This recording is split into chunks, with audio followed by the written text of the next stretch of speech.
ये बतख और चींटी बीच समुद्र में फंस गया था और पीने के लिए इतना ही पानी बचा था।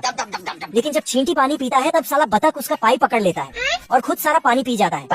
फिर इसके पास कुछ नहीं बचता है। लेकिन तभी एक छोटा सा टापू पे ये लोग आ जाता है। अच्छा, फिर ये लोग और खाने के लिए एक नारियल के पेड़ में एक नारियल दिख जाता है। चलो भाई। तो चींटी फटाक से नारियल के पेड़ में चढ़कर करके नारियल गिरा देता है। आजा। फिर बतख नारियल में छेद करके नारियल पानी पीने लगता है। आज तो मजा आने वाला है। लेकिन चींटी भी मांगने लगता है। इधर आना थोड़ा। तो बतख उसको भी पीने दे देता है। बेटा लगे रहो पूरे दिन भर मोबाइल पे। लेकिन ये साला बहुत बदमाश है। जब चींटी नारियल पानी पीने लगता तब ये अपने अंगुली से उसका पाइप बंद कर देता है। अरे साला। और सब खुद पी जाता है। मजा आया। और फिर अंदर का नारियल निकालने लगता है और नहीं निकलता तो चींटी को इसके अंदर जाने को बोलता है। आजा। चींटी को अंदर भेजता है देना। तो चींटी आराम से नारियल खाने लगता है। मजा आ गया भाई। फिर बतख को भी बचे खुचे नारियल देने जाता है पर बाहर ही नहीं निकलता है। तो उसको खाकर छोटा कर देता है। गजब। लेकिन फिर भी नहीं निकलता है तो और थोड़ा खा जाता है जिससे बहुत छोटा हो जाता है। मैंने कुछ किया। तो बाहर फेंक कर कान बंद कर लिया। बतख बहुत देर से मछली पकड़ रहा था लेकिन अभी तक एक भी मछली नहीं पकड़ पाया है। तभी इसको एक जबरदस्त आइडिया आता है। अब देख तू। साला बतख अपना टोपी नीचे फेंक देता है अच्छा। और चिल्लाने लगता है कि मेरा फेवरेट टोपी नीचे गिर गया, उसको उठा के ले आओ। फिर कांटे में चींटी को बिठाकर नीचे करता है। आजा। लेकिन चींटी टोपी पकड़ता उससे पहले ऊपर खींच लेता है और मछली को पकड़ लेता है। मुझे कुछ दिखाई नहीं रहा। फिर चींटी बोलता है ठीक है, समझ गया। लेकिन फिर से ऊपर खींचकर एक और मछली को पकड़ लेता है। पर इसके बारे में चींटी को कुछ भी पता नहीं था। क्या बोलूं मैं इस पे। तभी इसका नजर नीचे की तरफ गया।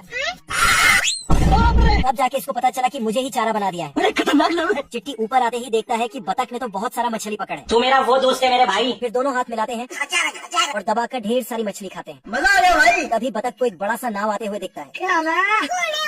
फिर साला जल्दबाजी में चिट्टी को वहीं छोड़कर फरार हो जाता है।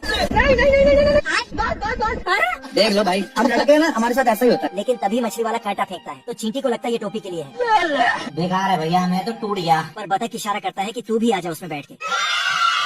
चलो भाई। फिर दोनों एक अच्छे दोस्त की तरह घर चले जाते हैं। पर साला बतख की बदमाशी कभी भी बंद नहीं होती है।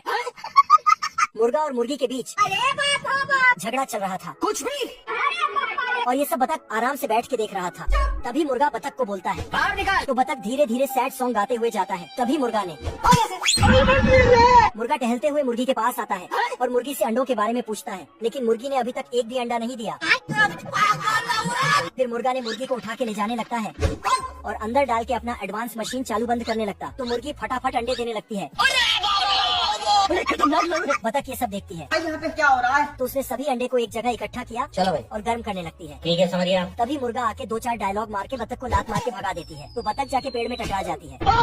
बतख पे मधुमक्खियों ने हमला कर दिया।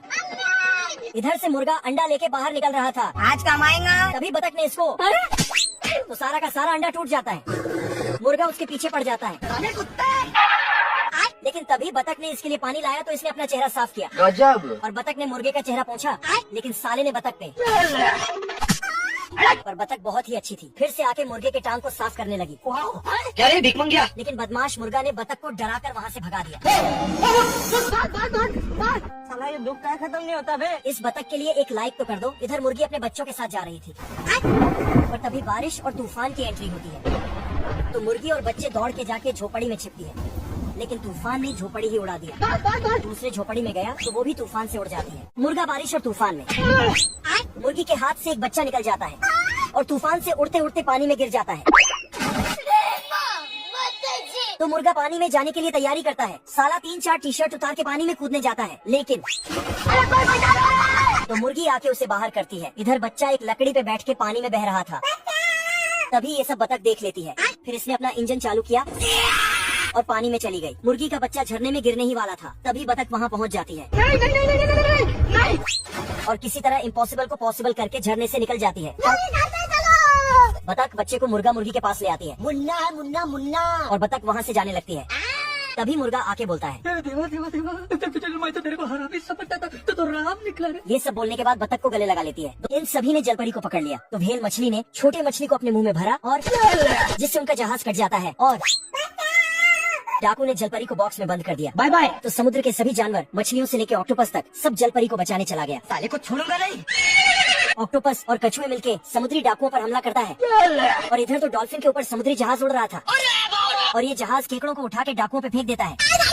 ये ऑक्टोपस आया और फिर खुद जूता टोपी पहन के सिस्टम फाड़ देंगे। ये सारा डाकू सस्ता सा टोप चलाता है इसलिए खुद ही टपक जाता है। खत्म।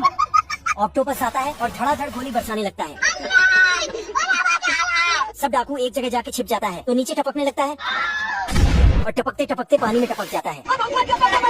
दोस्तों वीडियो अच्छा लगा तो ये वाला इमोजी कमेंट करो। ये ऑक्टोपस इस मछली के मुंह में बहुत सारा पत्थर भरा और फिर जहाज बन के उड़ने लगता है। फिर ऊपर से सभी डाकुओं पर पत्थर बरसाने लगता है तो इस डाकू के अंदर घुस जाता है। खत्म। समुद्र के रखवाला आजाद होता है।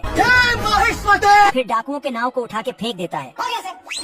उसके बाद पानी में बवंडर लाता है। फिर नाव को समुद्र के रखवाला नाव को पानी के अंदर ले जाता है।